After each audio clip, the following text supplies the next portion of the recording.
people would be able to receive those vouchers, to the point where in 2021 or so, about the kind of boundary for folks who could participate in the voucher system was about 400% of the federally allocated poverty line. So obviously, 400% times, that is a large number of people who can actually opt into the voucher program. So originally, it started off as something that was supposed to be intended to be beneficial, but as vouchers have become more prevalent, people who have already been able to afford partaking in the voucher system are continuing to do so with the universal voucher program.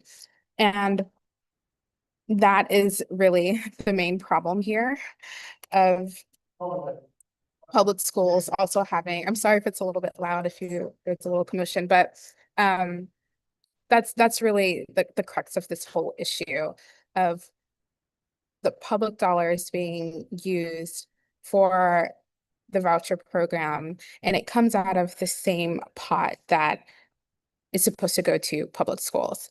And to get back to your question of what state does that leave public schools, and it kind of leaves many public school districts in this kind of circling the drain momentum of like, we're trying to do the best that we can, trying to do all these methods to promote public schools, promoting the different magnet programs and dual enrollment and pre-professional programs and all of the like. But at the same time, they're trying to cut positions, cut teachers, close schools. And the more that they do that, the less people are satisfied. So it just, again, comes down to this kind of like circling the drain moment that at some point, many public schools districts could be at a point where they do get taken over by um by the state. And there are, just from speaking to superintendents, it's scary. And they have to be prepared for this idea that this pot of money is shrinking for them. And how can they prepare best for that? Right. And something I know this came up in one or two of the discussions that you've had with education leaders.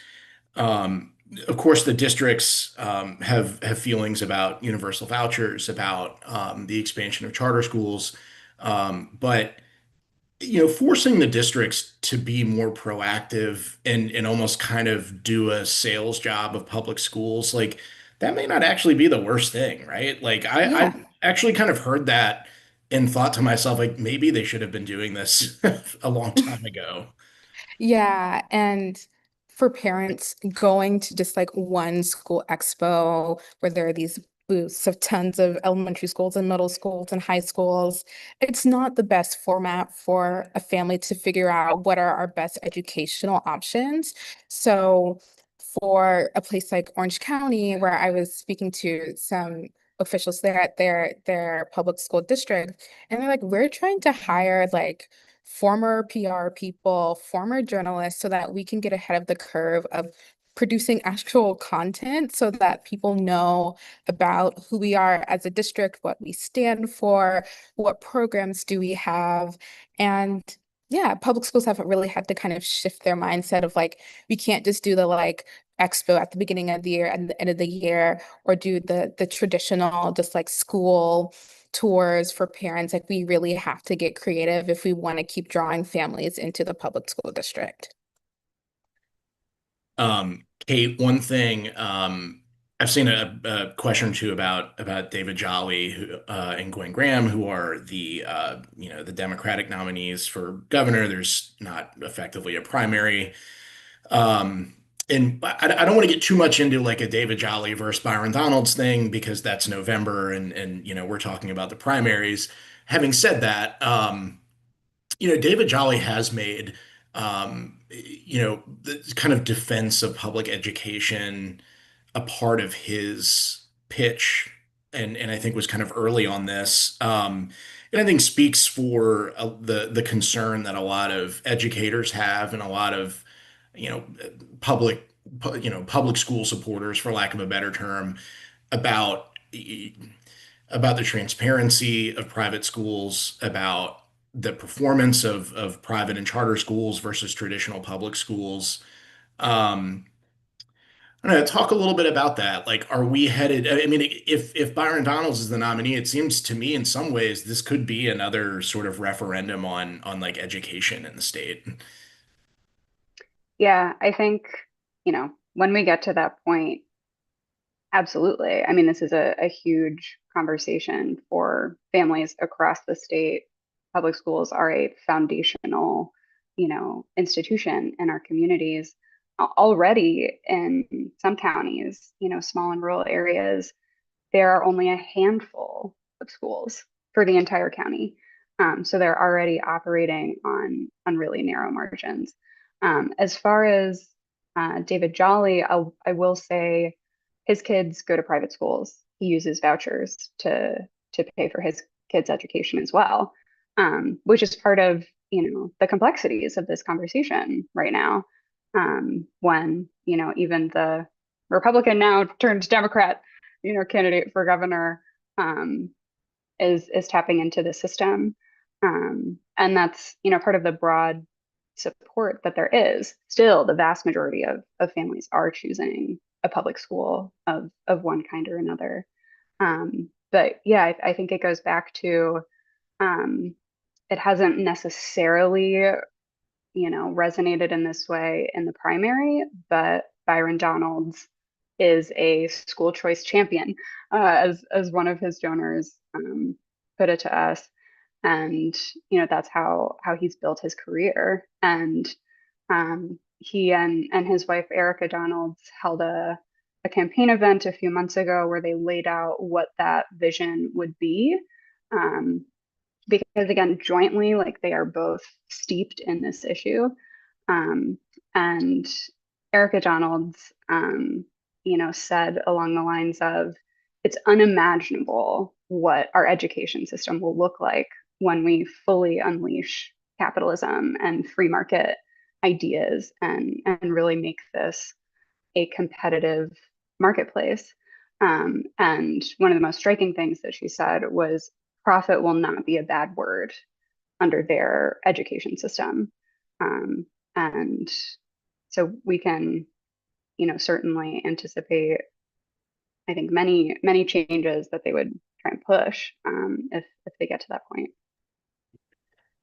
This is, I mean, I think education in particular is one of those issues that, um, not for the first time, I wonder if Florida voters are, could be getting more than they bargained for. And I say that because, and again, Trinity and I have had a lot of discussions about this recently, that when school closures start hitting these different communities, and they are hitting all these different communities across the state, um, what seems to really galvanize these neighborhoods is the realization that there are schools on the chopping block. And I think what's happened in the last year or two is that schools in wealthier neighborhoods that serve majority white students have started getting on the chopping block. And I think that's gotten that has left some of these places really shocked. And I think that there if there is a broader awareness about what's happening in K through 12 education in Florida, I think it's because the scope of sort of how much school choice we have kind of injected into the system is really it's starting to hit everybody now. These are not changes that districts can just hide in lower income neighborhoods or something. This is kind of hitting everybody. Yeah. Either one of you can weigh in on that because, like I said, Kate, you reported on this stuff for a long time, and Trinity, you're seeing a lot of that up close too. Yeah.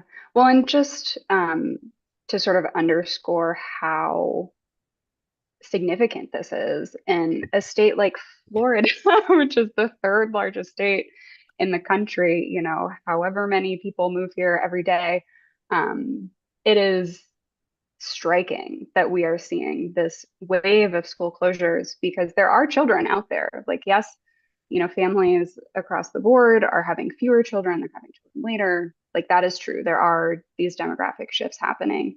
But I just think of, you know, time earlier in my career when I was in the Midwest in the state of Iowa, where the population is stagnant and falling in many places. And you're seeing school consolidation there because there's only 3 million people in the whole state. Like it's striking that we are also experiencing these similar dynamics that are a result of policy decisions, as opposed to, you know, people, you know, just making their choices about where they're going to live. It's really a lot of this goes back to specific policy decisions.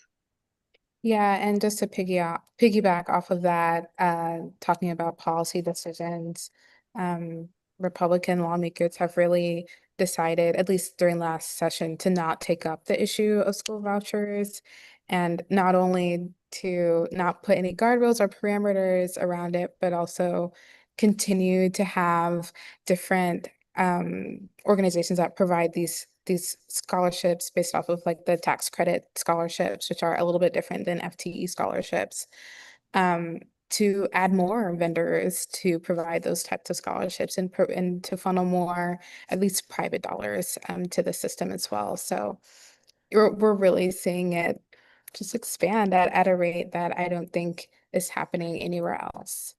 Yeah, and just to underscore what Trinity is saying there, basically the school voucher program, when state lawmakers made it universally available to all children, regardless of family income, it grew so large, so fast. The state was not able to keep up. And state auditors have found there are thousands of kids at any given point that the state cannot reliably say whether they are in private schools or they're in public schools. They're floating somewhere in the ether.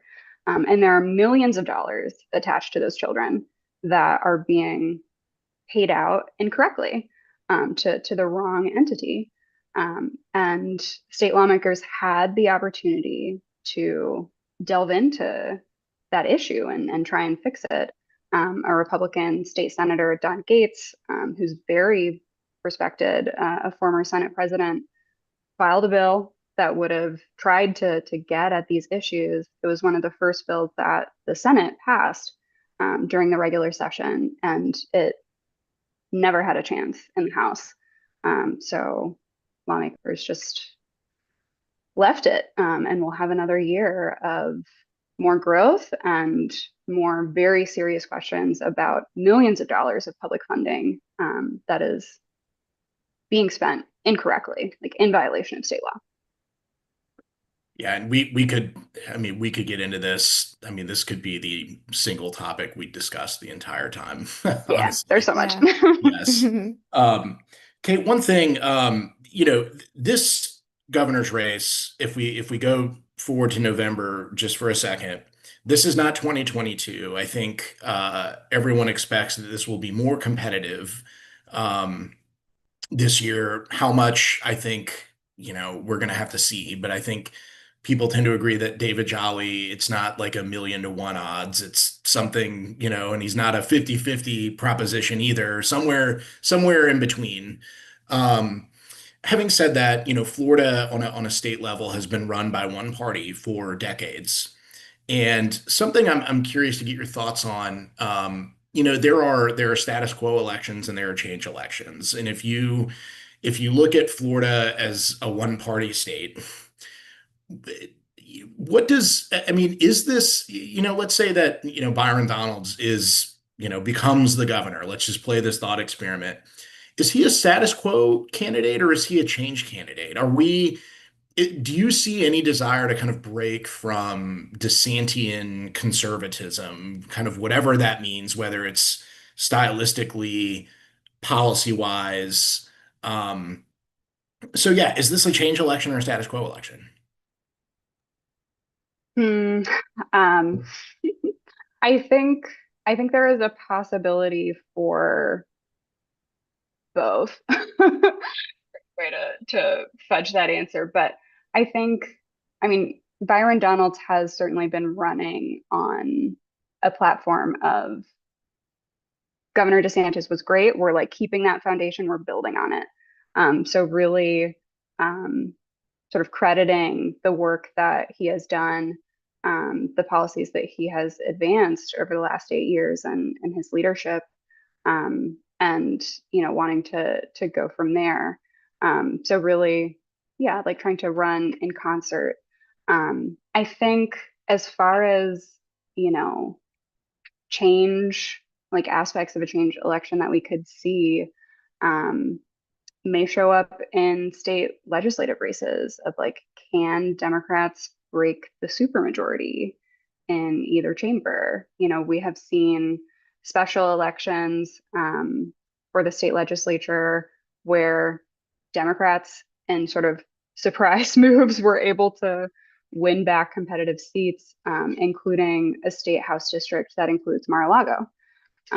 So Democrats certainly championed, those wins, and are hoping that those are, premonitions of what's to come as far as their, they hope ability to cross over in some of these competitive districts and bring in more independents, more Republicans who are not happy with the direction that the second Trump administration is going.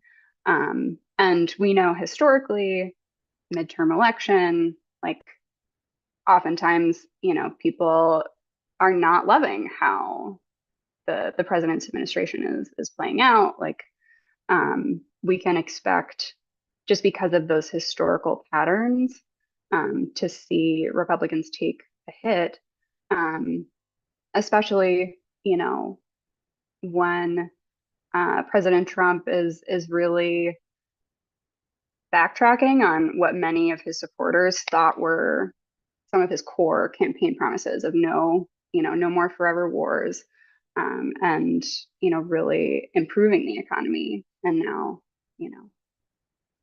we have $4 a gallon gas. Um, so I Well, think it can cut both ways.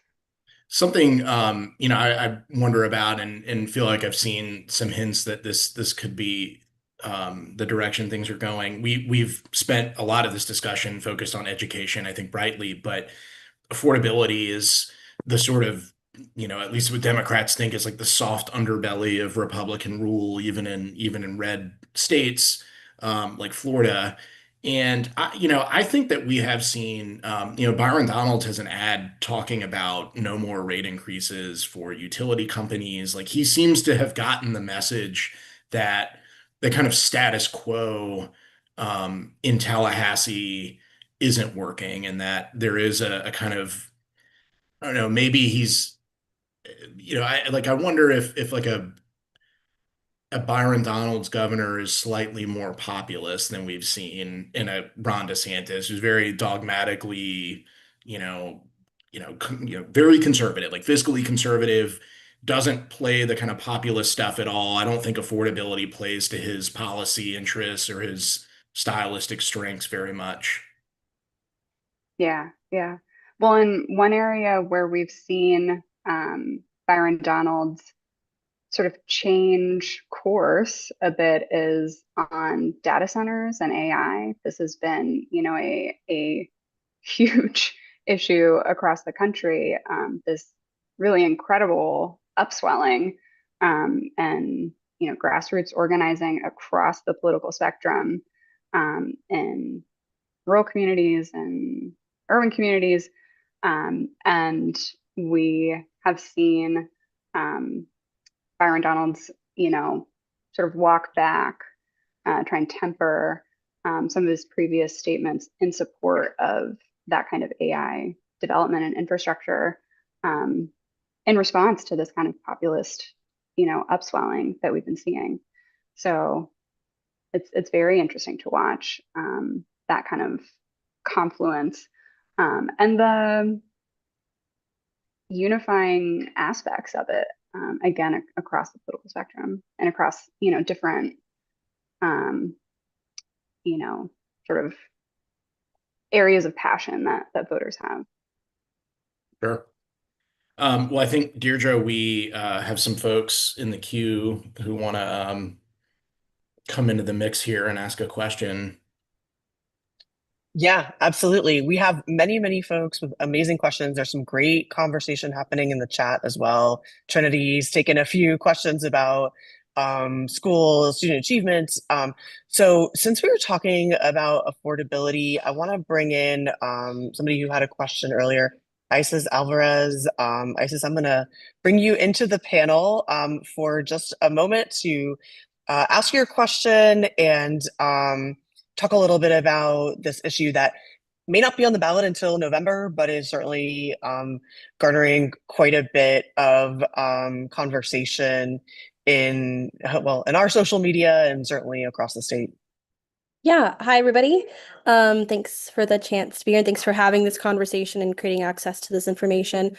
Yeah, my question's really around property tax. And obviously for us at the Nonprofit Center, that is really what's occupying a lot of our space and strategy design and really kind of keeping us on our toes of what's really going to happen. And so I know kind of looking at the primary specifically, my question was around obviously a lot of the narrative that we're seeing right now is just really focused on cost savings. And for us at the Nonprofit Center, we're really trying to make the case of like what is cloaked as cost savings isn't actually cost savings when you're eliminating a lot of, essential services that actually help working class families.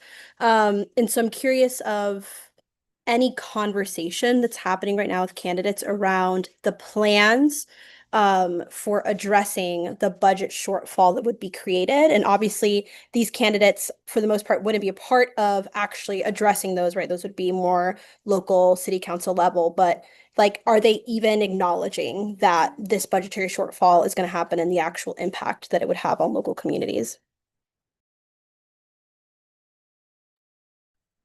Yeah, and so again, this is for the constitutional amendment, just to catch folks up. Yeah, the constitutional amendment that'll be on the November ballot to significantly increase the homestead exemption in Florida, with significant implications across the board. Yeah, by and large, there are not a lot of plans. The state legislature passed this in a special session called by the governor. And it was really this like lightning push to get this through before state economists were able to like run the numbers on what does this actually cost? What does this actually mean? It is only after they've passed it, in recent weeks that we've been able to get those numbers and really start to see the fullness of what the impact of this could be, which is billions of dollars of revenue lost for local governments. Yeah, I mean, local elected officials right now are like already trying to um, prepare for this potential. And I know, some local communities have already put like hiring freezes in place in advance of maybe this coming through.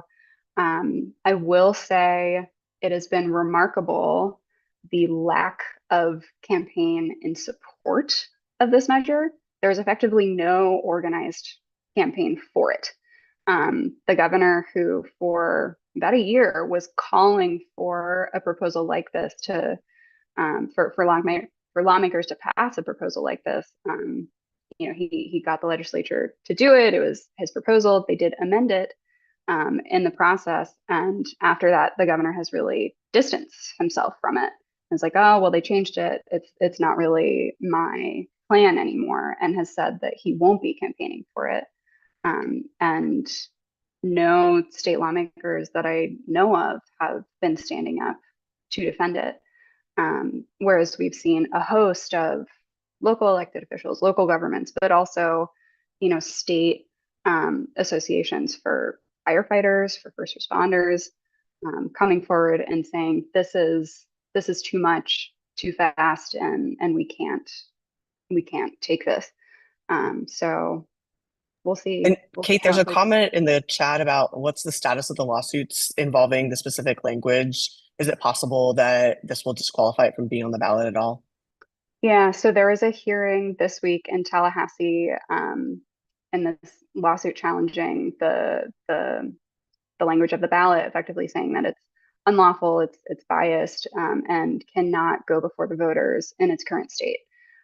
So the judge heard those arguments from the parties. The state has maintained they have, met their duty, and that it should go before the voters as is. We'll see what the judge says. We are fast approaching deadlines for these ballots to go out, even for the November election. I think it's in September, I believe, when they start going out for overseas voters. So we don't have a lot of time to nail this down. But yeah, at this point, we're waiting for the judge to make a ruling on whether the language is sufficient legally, or if it's not, the next expected step is that the judge would send this to the state attorney general with, specific notes about what he believes is deficient in the language, and then the state attorney general would be able to take a crack at it. And then we go from there. Which, given the Attorney General James Othmeyer is a stalwart DeSantis ally, an ally to all conservative causes, that I have kind of wondered if that's a careful what you wish for sort of scenario for the plaintiffs in this. I mean, it's not inconceivable that he would draw up language that opponents of this ballot measure would find even more objectionable than what's there now. Yeah, and I think that's absolutely a concern for these opponents. I will say, like, in this process, if they take issue with the attorney general's language, if it gets to that point, the folks who have filed this lawsuit can bring it on back and challenge that again. And so they're really running against the clock and trying to get language that the courts will accept and say, yes, this is legally viable. Thank you, Isis, so much for the question. Going to bring another person in to talk a little bit about some of the questions around education. I know we have sounds like we need to have a follow-up event on that. And Rihanna, your question is around, and you can clarify it a little bit, but your question is around some of the counties that have millage referenda on the ballot in November and how that might play into all this. Yeah. My question is kind of not necessarily a question, just more awareness of what that 1 mil means, specifically in Duval County. We had the 1 mil passed in 2022, as Jacksonville had the record number of teacher loss. And so that vote went through, thank God, which was primarily used, to increase teacher salary and hopefully keep some of the teachers in the classroom. And as that vote comes back around, some of you may know there was a huge debate on city council of whether that should even be on the ballot. So that was a accomplishment, and it's coming around again in November. A lot of teachers comment just on social media alone about how if it wasn't for this referendum, I would not be in the classroom. Like, I need that money to survive. And so just bringing back the focus on advocating for that, making sure that we all work hard for that vote to go through so we keep teachers in the classroom. I know Trinity spoke about like teacher loss, lack of teacher retention. Salary plays a huge part because, as Trinity mentioned, Florida is very low on the pay scale. My niece is a teacher in Atlanta, and she came to visit Jacksonville. She's like, I would love to move here and be a teacher here. And I'm like, I don't know if that's if that's the truth. She's making like $60K. Of course, the cost of living is a bit different, but it's quite an adjustment just from Florida to Georgia. So I won't say I necessarily had a question. I just wanted to bring that to light. Yeah, I can speak a little bit to that. Honestly, you probably it might feel like DCPS itself was probably not advocating for it in the way that it probably could. I know that our superintendent is like, we can't really tell people how to vote, but this also is something really, really important to teachers. We've heard a number of anecdotes of, this helps pay for my mortgage, this helps pay for my car payment, this helps me with medical bills or like unexpected expenses. So it really is important for teachers to feel supported and to feel seen. And the superintendent himself has said, if we don't get this through, he expects that many teachers will leave the district for other local districts like St. Johns County, which also is like going through the same deal right now. But also just like leaving the profession completely, too, which is still a great loss to the educational system. I'll also say that this millage not only helps teachers as well, but it also helps to put things like new instruments, new band uniforms, arts and craft supplies. So it really does also help the arts as well and sports programs in school, which is just another reason why, voters should vote the right way on this millage. So. Also, a good reminder that there are things on the ballot once again in August that you can vote on regardless of party affiliation. So even though we have closed primaries, if you're an MPA or whatever, you should still go vote because there are probably things on the ballot that you get to vote for. Great. Thank you so much, Rihanna. And we will bring up hopefully our next person. Howard, you had a question about campaign finance and a couple of other ones. So wanted to just see if we could bring you into the conversation and get some of your questions in there. Well, thanks for having me. I'm, as a citizen, not a journalist, I am curious about um, the finances of the candidates. Back under Reuben Askew, we adopted the constitutional amendment called the Sunshine Amendment to require financial disclosure of all candidates for local and state offices to see uh, use it as a barometer to see whether they got wealthy while they were in office or whether they stayed even or where they're getting their support from, who they're employed by, and so forth. And, I think in analyzing all the candidates, I think that's vital information to have. And I have found over the years it seems to be harder and harder to get to for average laymen. And I'm wondering if the journalists in the crowd can give us a clue as to how easily to obtain that information. What a great question, Howard. Thank you so much. So, yes, we can get this information for you. So, as far as candidates, you want to go to the Secretary of State's website, and there are candidate search tools. Then you can see,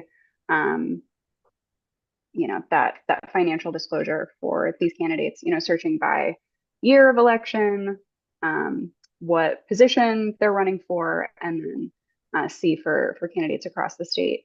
And it's great to look at. It's like great practice for journalists, but for private citizens as well. I will also shout out the Florida Commission on Ethics. They have a database for elected officials who are in office. They also have to keep filing those reports every year, at the state legislative level on down. So you can go back and again search by year of the filing, by name of the elected official in that database, and find all of their filings. And it's fascinating stuff. And as you say, to look and compare over previous years as well of, how how's their position changed since they've been in elected office. And those are tools that you don't need to file a public records request to access. That's information that is readily available in these databases that you can go right now and search. So have fun. What about candidates for federal office? For federal office, the Federal Elections Commission has their search tools as well. So you can go and search at the FEC. We put the state link in the chat, and then we can also add the federal one in the chat here, so you can check it out. One of the things that we're thinking about here at the Trib is how we can make this information more accessible and easy to find. That's important. Thank you very much. I do think, the hope was when that amendment passed was journalists would dig out this information whenever it was relevant or they thought the public needed to know it. And I'm not sure I'm seeing the journalists actually informing us very much about what's going on there, which leads us to conclude, well, everything must be fine. Is everything fine? Nate, is There's a everything lot to look fine, at. Kate? Yeah, well, and we're hoping to develop a tool to make all of this easier for you to do within our website, to be able to search exactly that, financial disclosures, but also voting records, stances that elected officials have taken over the years.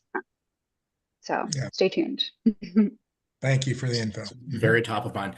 Also, Kate, I don't know that the phrase shout out to the Florida Commission on Ethics has ever been uttered by somebody before. So very pioneering. Howard, great questions. Thank you so much for that. And I want to highlight a few other ones that have popped up. Some of the folks are, there were a couple of questions in the registration about mail-in ballots and changes to Florida law that might be affecting them. And I will absolutely share this in the chat in just a moment, but I will say that we have our partners at University of Florida have an awesome website that's showing turnout trends. We'll be embedding those on our site as well. But it is worth noting that mail ballot requests are currently down by more than half this year. And you have until 5 p.m. on August 6th to request a mail ballot. But there's definitely that trend happening. So wondering if one of y'all can tackle what's going on with mail balloting. That's a Kate question for sure. Okay. So yeah, it looks like voters need to drop off their mail-in ballots during the early voting period, or at an official drop box if you're not mailing them back. And that's different from past years when voters were able to drive through election offices to return them. So again, dropping off those mail-in ballots during the early voting period or at an official drop box. There's also the aspect of those mail ballots needing to be received by the close of polls on election day. Some folks may be used to the time when they just needed to be postmarked by that day, and now they need to actually be received by 7 p.m. on election day, 7 p.m. local time. Yeah, really important distinction. Yeah. And then a couple of other notes. I put the voter turnout tool in the chat, but a couple of other things just like really seems to be in line so far with 2022. So nothing surprising there. And it's probably on track to be a turnout in the August primaries of somewhere between 22 and 25%. So that's very much in line with trends that we're seeing in the last midterm election. Couple of other questions that came through either the chat or the registration are kind of, there's a lot about education, so it sounds like we need to have another thing to follow up on that, but also some questions around local elections, millage rates, and other things that may be on the November ballot, and how that might affect turnout in the August primary.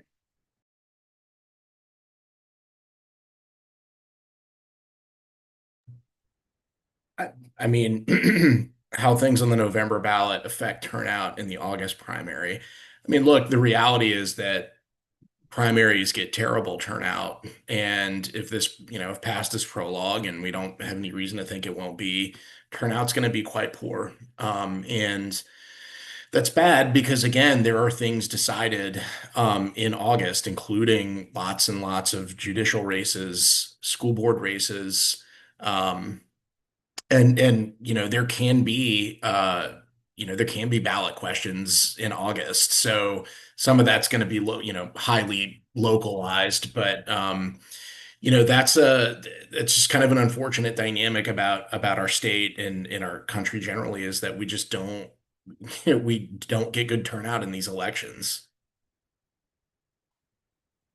One, we make specific policy decisions that erect barriers for voters as well. Other states, you can register on election day at your polling place, vote right then. Not the case in the state of Florida. So I do, there is a question here from Jimmy Orth, who is with the St. John's River Keeper. Shout out, Jimmy, asking if there are any environmental issues that could have an impact on voter sentiment. I don't, and Kate, you can certainly weigh in on this too. I don't know that there's been anything top of mind recently, but I do wonder when the general election gets underway in earnest, if a lot of the controversy over the past couple of years about public land and protecting public land and state parks becomes an important part of somebody's platform. I'm tempted to think that we will see that. Now, whether, is that going to move an election? Maybe not, but we did see that people sure get really upset when those natural resources are being threatened. yeah, absolutely. Yeah, the environment, state lands has really been this incredible, like unifying cross-partisan, cross-county issue these past few years. It's been very interesting to see that outpouring of support that brings together, folks who may not agree on many other political issues. I think for many folks who are opposed to the data centers, it is an environmental issue for them. There are a number of issues that are wrapped up in Yeah, that's a great point. the data center debate. But yeah, for some people, it's very much in their interest in protecting Florida's lands and waters. Yeah. I kind of feel like that speaks a little bit to this idea about whether this is a status quo election or a change election, or what we might even see from a Republican candidate to kind of break with DeSantis. Like I would not be surprised if both candidates in this race actually took a very deliberate kind of tack of saying, there won't be golf courses built on state parks when I'm governor. We won't be drilling for oil in the Apalachicola Basin. Like we won't like, I mean, there have been it's actually really striking the number of controversies that have cropped up in the last few years around this issue. Hmm. And as far as data centers, that could be, a stronger break that we see with President Trump for Republican candidates. The president has really wanted Congress to be the one to decide issues of, regulating AI. And that's where we've seen some daylight for some of these Florida Republicans recognizing this upswelling that we're seeing across the state. So that can be interesting to watch in the president's home state.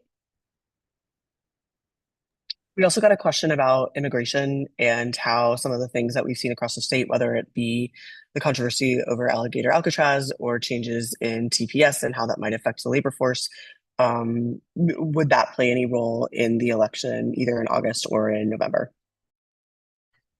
Well, not to tie everything back to education, but one of the drivers of decreased enrollment, particularly in South Florida, there is a belief that this really strict, sort of mass immigration crackdown has led to even more student enrollment decline. Yeah, and I know at least for Miami-Dade, which is the third largest school district in the country, it's, there is the aspect of, families in Miami-Dade being fearful of sending their kids to school and, them being intercepted by ICE.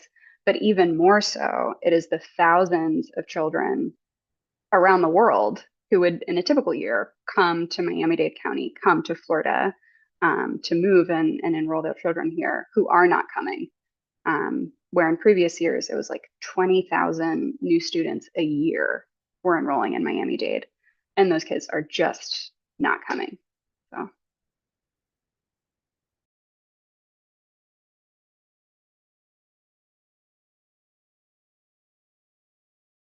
All right, I threw a couple of recent stories about that in the chat. Had some great reporting from Kate as well as from one of our summer fellows, Zoe.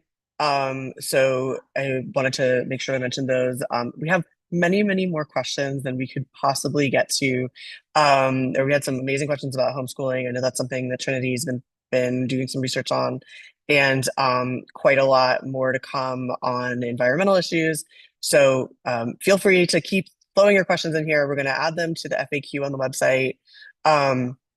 But I just want to give everybody kind of a 60-second closeout to talk a little bit about what you're going to be looking for in the next couple of weeks before the primary, and then what you're going to be looking for between August 18th and November 3rd. So Trinity, we'll start with you, and then we'll go to Kate, and we'll finish with Nate. Yeah, so school board races are nonpartisan in nature, but of course, people vote the way that they want to in their personal lives. So I'm definitely tracking the kind of political leaning of school boards as those elections come through in the primary and in November. So those are pretty important to me, and as well as just like following up on Moms for Liberty and seeing where their kind of influence lands by November. Yeah, I am really going to be following the property tax proposal, which again can have just tremendous impacts across the state, not just for individual, local governments' abilities to fund their priorities, but really for the flow of power across the state of Florida, potentially for years to come. So yeah, really looking out for some rulings on where that language stands, and to see, how that campaign shakes out as far as the different groups and advocates who are coming out against it. And if we do see some sort of coalition coming together to defend this for voters. Yeah, and we have because of our great staff and people like Kate and Trinity, we have some great stories coming that touch on campaign finance, that touch on affordability, which we've talked about a good deal here tonight. Um, we have stories looking at our some of the most powerful officials in the state right now have not actually ever been elected to those positions. So we have a story about our appointed U.S. Senator and Attorney General and our Chief Financial Officer, in the sort of aggressive use of their powers. So yeah, we have some good stuff coming, and like Kate and Deirdre mentioned, in the this kind of medium term, we have a lot of plans to bring, I think, a lot of good information, campaign finance being one of them, voting records, to voters in a more direct and very accessible way. And that's something that I think is like the most exciting thing if we can pull it off, and I think we will. So stay tuned for that. All right, thank you all so much. Give like a virtual round of applause to our amazing panelists, and as well as all of you who are willing to jump into the panel. So I'm going to take us home. A lot more to come between now and August 18th. Shout out to Steve for asking how we can get this information in front of more people. So that is a question that we think about and maybe obsess over every single day, and we need your help. So this is where everybody on this call, all of you, can make a huge difference by sharing this information with people that you know. We also could not do this without financial support. So I know I see many of our supporters here. If you have the ability, any amount, monthly donation makes a huge difference to our team and allows us to stay super independent, allows us to stay really aggressive on some of this reporting, and also allows us to try to get it in front of more people. We have a bunch of events planned for the fall before the November elections. And so like every single thing that you can do, whether you're an ambassador for this work, whether you're reading and sharing local news, forwarding emails to people that you know, encouraging them to become informed and to vote, that all makes a huge difference. So thank you all so much for being a part of this. We look forward to hearing from you. Keep all of the tips, all of the ideas, all of the requests coming, because that's how we can provide you with the best information ahead of the elections. And thank you all for coming out tonight. We look forward to seeing you online and in person over the next few months.